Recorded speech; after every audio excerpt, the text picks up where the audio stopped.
The dreams were getting stronger. Tommy realized at the moment he stepped onto the field in his sleep, the same field from 2 nights before, but wrong in ways that made his skin crawl. The grass beneath his cleats didn't just feel soft anymore, it pulsed with a rhythm that matched his heartbeat, rising and falling like the chest of some massive, sleeping beast. When he looked down, he could see thin red veins threading through each blade, pumping with dark fluid that stained his white uniform. The silence was absolute and oppressive, as if the entire world had been wrapped in cotton. No wind, no distant traffic, no crowd noise, just the wet, organic sound of the grass breathing beneath him. The goalposts loomed impossibly tall against a sky that wasn't quite black, wasn't quite purple, but some color that existed only in nightmares. Tommy tried to run his usual passing drills, muscle memory taking over when conscious thought failed, but each step sent him sinking slightly deeper into the yielding surface. The field was swallowing him incrementally, claiming him inch by inch with patient hunger. And now there were whispers. Faint at first, like wind through leaves, but gradually becoming more distinct. Voices emerging from the grass itself, speaking in tones he almost recognized. His teammates, his coaches, his father, all of them somewhere beneath the surface, calling his name with increasing urgency. Tommy. Tommy, come down here with us. The game's just beginning, golden boy. You can't run from this play.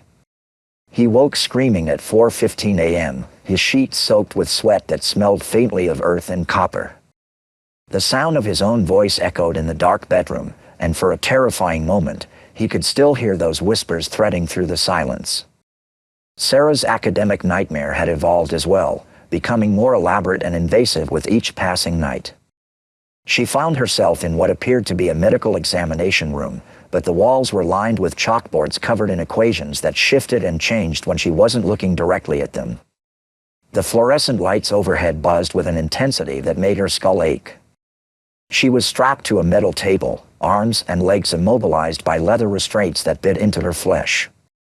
Doctors moved around her, at least, she assumed they were doctors, though their faces were always just outside her field of vision, shadowy figures in white coats that rustled like dead leaves. Subject displays exceptional academic potential, one of them said, his voice clinical and detached. Let's see what makes her tick. Cold metal touched her forehead, and Sarah realized with mounting horror that they were preparing to open her skull. Not with surgical precision, but like cracking an egg, peeling back her scalp to expose the brain beneath. Please, she whispered, her voice barely audible. I studied. I know all the answers. Do you? Another voice asked, and now she could smell something burning, acrid and sweet. Let's find out. The pain was indescribable, not just physical, but existential, as if her very identity was being dissected and examined. She could feel her memories being lifted out one by one, her accumulated knowledge drained away like water through a broken dam. Interesting, the first voice murmured. So much information, but so little wisdom. So much achievement, but so little substance. Sarah woke with her hands pressed against her temples, tears streaming down her face. The phantom pain lingered for long minutes afterward, and she found herself compulsively checking her scalp for incisions that weren't there. Billy's performance nightmare had grown more demanding and disturbing. The birthday party was the same, pale children sitting in perfect rows, their artificially frozen smiles never wavering, but now the stakes had escalated. It was no longer enough to simply make them laugh. They wanted increasingly elaborate and degrading entertainment. Dance for us, they commanded in their eerie, synchronized voices. Make yourself look foolish. So Billy danced, his movements awkward and humiliating, while the children's laughter took on a sharper, more cruel edge. Their eyes glittered with malicious delight, feeding on his embarrassment like vampires drawing blood. Now tell us your secrets, they demanded. Tell us the things that make you cry. And somehow, Billy found himself complying, spilling out his deepest fears and insecurities while the children giggled and pointed. He told them about his parents' divorce, about the nights he'd spent crying alone in his room, about the crushing loneliness that made him desperate for any kind of attention. More, they shrieked with glee. Tell us about the time you thought about killing yourself. The words poured out of him like blood from a wound, and with each revelation, the children's hunger seemed to grow. Their pale faces began to flush with stolen life, their hollow eyes brightening with borrowed pain. Billy woke sobbing at 3:43 a.m., his throat raw as if he'd been screaming for hours. The taste of shame lingered in his mouth, and he couldn't shake the feeling that he'd betrayed himself in some fundamental way. Jenny's confessional had become a place of psychological torture, with the unseen priest growing more aggressive and invasive with each visit. The questions were no longer about sins she'd never committed. Now they focused on the sins she had committed, dragging them into the light with surgical precision. Tell me about the boy from the community college, the raspy voice commanded from beyond the ornate screen. Tell me what you did in his car. I can't. Tell me about the vodka you stole from your parents. Tell me about the lies you told your father. The voice seemed to know everything, every transgression, every moment of doubt, every secret rebellion against her upbringing. But worse than the invasion of privacy was the growing realization that the priest was enjoying her shame, feeding on her guilt like some spiritual parasite. You think you can hide from God, the voice whispered, and now Jenny could smell sulfur seeping through the screen. You think your pretty dresses and Sunday school smiles mean anything? Please, she whispered. I'm trying to be good. No, the voice replied with evident satisfaction. You're nothing but a little whore, aren't you? The confessional began to fill with smoke, and Jenny realized with growing horror that she was burning from the inside out, consumed by her own hypocrisy and shame. She woke clutching her crucifix so tightly that it left marks on her palm, the smell of brimstone still thick in her nostrils. Mark's hospital nightmare had become a hellish loop of loss and helplessness. His mother died over and over again, each death more horrible than the last. Sometimes the cancer ate through her face, leaving exposed bone and sinew. Sometimes she dissolved into bloody foam that he was forced to mop up with his bare hands. Sometimes she simply faded away while begging him to save her, her voice growing fainter until it was nothing but a whisper in the wind. But the worst part was his own inability to help. In every scenario, he stood paralyzed beside her bed, watching her suffer while his body refused to respond to his commands. His hands wouldn't move to comfort her. His voice wouldn't work to call for help. He was trapped in his own flesh, a prisoner in his own nightmare. Why didn't you save me? She asked in one version, her eyes black with death and accusation. Why didn't you try harder? I did try, he wanted to scream, but no sound would come. You gave up, she continued, her voice echoing from multiple directions now. You chose drugs over me. You chose numbness over love. The machines around her bed began to beep in harmony, creating a mechanical requiem that followed Mark into waking. He jolted upright at 2:27 a.m., immediately reaching for his stash with shaking hands. But even as the weed dulled the sharp edges of grief, he couldn't escape the accusation in his mother's dead eyes. Lisa's nightmare of David had evolved into something far more sinister than simple guilt. Her brother's voice still called to her from the darkness, but now she could see where he was trapped, inside a massive music box, spinning endlessly on a tiny stage while mechanical music played a distorted version of their childhood lullaby. David was trapped as the dancing figure, his limbs moving in jerky, unnatural motions as the mechanism forced him to perform. His face was frozen in a rictus of pain and terror, but he couldn't stop dancing, couldn't break free from the mechanical prison. You put me here, he said, his voice keeping time with the music. Your guilt keeps me spinning. Your shame powers the gears.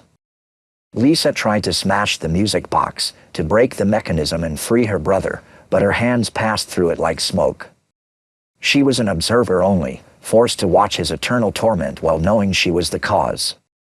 I'm sorry, she sobbed. I'm so sorry. Sorry doesn't stop the music, David replied, his dead eyes never leaving hers. Sorry doesn't set me free. The melody grew louder and more discordant, and Lisa realized that she was somehow inside the music box too, trapped on her own tiny stage, forced to dance to the rhythm of her guilt while David spun endlessly beside her. She woke with the mechanical melody still echoing in her ears, and for several terrifying moments, she could swear she heard actual music playing somewhere in the house. By the third day, the effects of their deteriorating sleep were becoming impossible to hide. Tommy fumbled a simple pass during practice, earning a brutal tongue lashing from Coach Peterson and suspicious glances from his teammates. His usual confidence was cracking, replaced by a jumpy nervousness that made him flinch at sudden sounds and movements.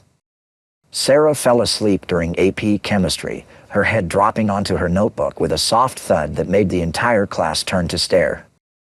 She woke to find her careful notes smeared with drool and her teacher, Mrs. Johnson, looking at her with obvious concern. "Sarah, are you feeling all right? This isn't like you." "Just tired," Sarah mumbled, but even she could hear how weak and unconvincing she sounded. Billy's jokes were becoming more erratic and desperate, his timing off and his material increasingly dark. During lunch, he told a story about his parents' divorce that made his audience shift uncomfortably, the laughter forced and hollow. "So anyway," he concluded with manic energy, "turns out love is just a chemical imbalance that wears off after about 15 years. Who wants pizza?" The uncomfortable silence that followed was broken only by nervous coughs and the scraping of chairs as people found excuses to leave. Jenny's perfect Christian composure was showing cracks. She snapped at a fellow youth group member during Bible study, her temper flaring over a minor theological disagreement. Her father noticed immediately, pulling her aside after the meeting. "Jennifer, what's gotten into you lately? This isn't the daughter I raised." "Maybe the daughter you raised was just good at pretending," she shot back, immediately regretting the words but unable to take them back. Reverend Philip stared at her with a mixture of shock and disappointment that cut deeper than any punishment could have. Mark's drug use was escalating to dangerous levels, but even massive amounts of THC couldn't keep the nightmares at bay. He was mixing substances now, weed, Xanax, alcohol, whatever he could get his hands on, trying to achieve a level of unconsciousness deep enough to escape the dreams. His father found him passed out in the garage at dawn, reeking of vomit and various intoxicants. "This has got to stop, Mark," his father said quietly, but his words carried the weight of ultimatum. "Your mother wouldn't want this for you." Mark wanted to explain about the dreams, about the way his mother's death played out in endless, horrible variations every time he closed his eyes. But how could he make his father understand that drugs were the only thing standing between him and complete madness?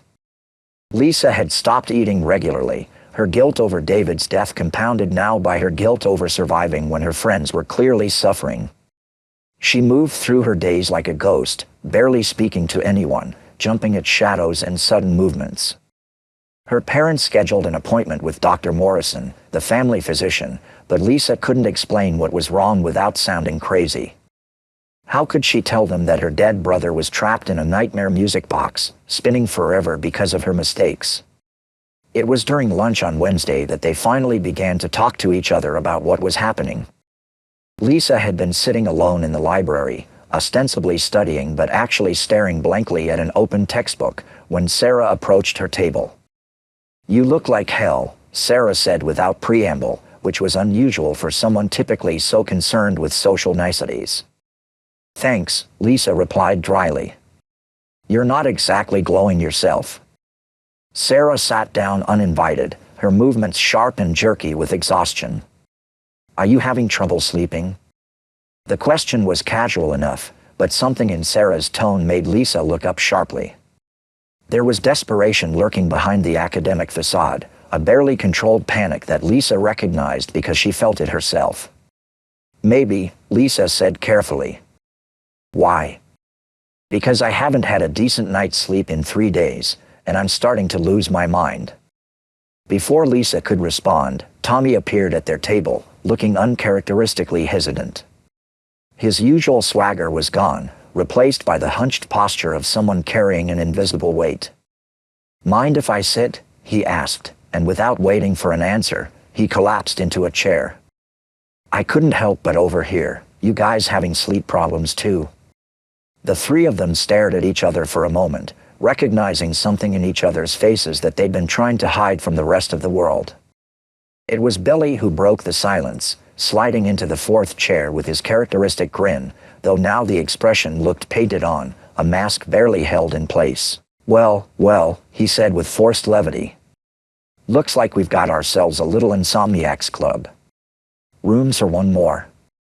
Jenny appeared as if summoned, her perfect posture and composed expression belied by the dark circles under her eyes and the slight tremor in her hands. "I heard you talking about sleep problems," she said quietly. "I've been having difficulties too." Mark was the last to join them, shuffling over from the computer terminals where he'd been pretending to work on an assignment. He looked worse than any of them, gray-faced and hollow-eyed, with the distinctive pallor of someone who'd been abusing substances. "So," he said, his voice hoarse from whatever he'd been smoking, "we're all having fucked up dreams, right?" The profanity in the library made Jenny wince, but she didn't correct him. Instead, she nodded slowly, as if admitting to some terrible crime. "They're not just dreams," Sarah said, her scientific mind struggling to categorize and understand. "They're too vivid, too consistent. There's a pattern here." "You're damn right there's a pattern," Tommy said, his athlete's competitiveness emerging even in distress. "My dreams are getting worse every night. More real, more." He struggled for the word. "Invasive," Lisa supplied quietly. "Like something's getting inside your head." They looked at each other across the library table, 6 teenagers who had little in common except for their shared attendance at Springwood High. But now they were bound by something deeper, a mutual recognition of terror that none of them fully understood. "We need to research this," Sarah said, her academic instincts kicking in despite her exhaustion. "Sleep disorders, shared dreaming phenomena, anything that might explain what's happening to us." "Good luck with that," Mark said bitterly. "I tried looking stuff up yesterday. The internet connection keeps cutting out whenever I search for anything related to dreams or sleep disorders. And half the books in the psychology section seem to be missing." They spent the remainder of lunch period sharing fragments of their experiences, carefully edited versions that left out the most personal and disturbing details. But even these sanitized accounts revealed disturbing similarities: the increasing vividness, the psychological targeting of their deepest fears, the sense that something was hunting them through their dreams. Mrs. Kowalski watched them from the checkout desk, her weathered face creased with worry and recognition. She'd seen this before, the way they huddled together, sharing information in desperate whispers, growing more frightened with each revelation. She'd watched the Henderson Group do the same thing in 1974, and the Morrison kids in 1954. She could have warned them. But what would be the point? Knowledge hadn't saved the others, and it wouldn't save these kids either. All it would do is add the terror of anticipation to their existing nightmare. Besides, there were rules about these things, unspoken agreements made by the adults who remembered. Some secrets were too dangerous to share, some truths too terrible to speak aloud. The best they could do was pretend not to notice, hope that maybe this time would be different, and prepare for the inevitable aftermath. As the bell rang and the students scattered to their afternoon classes, Mrs. Kowalski made a mental note to call in sick for the next few weeks. She'd done it before, during the previous cycles, and she'd do it again. There were some things that even 40 years of library service didn't prepare you to witness. That evening, as each of them prepared reluctantly for another night of terror, they carried with them the small comfort of shared experience. They were no longer alone in their nightmare, no longer isolated by their individual fears. But they were about to discover that some comforts come with a price, and that acknowledgement of a predator's existence doesn't make it any less dangerous. In fact, sometimes it makes the hunt more interesting. As night fell over Springwood and 6 teenagers reluctantly surrendered to sleep, something stirred in the spaces between dreams and reality. It had been patient, content to test their defenses individually, to probe for weaknesses and map their fears. But now they were aware of it, talking about it, trying to understand it. Time to become more direct in its approach. Time to let them see exactly what they were dealing with.